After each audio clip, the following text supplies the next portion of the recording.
बालेन अहिलेसम्म कसैले 35 वर्ष कसैले आँखो मारेका थिएनन्।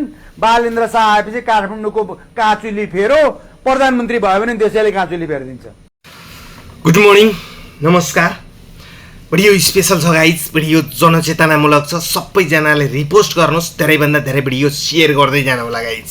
एकदम सही कुरा हो।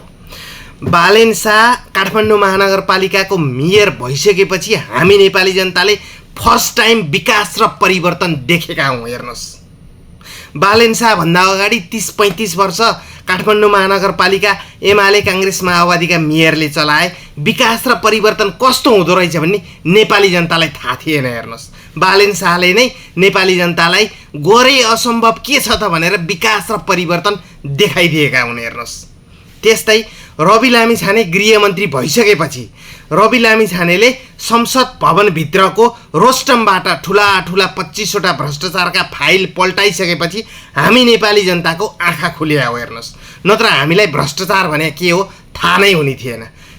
त्यसै कारणले रवि र बालेन भनेको देश र जनताका लागि अमूल्य हिरा हुन्। हेर्नुहोस्, यिनलाई नेपाली जनताले ठाउँमा राख्न सक्यो भने देशले काँजुली फेर्छ।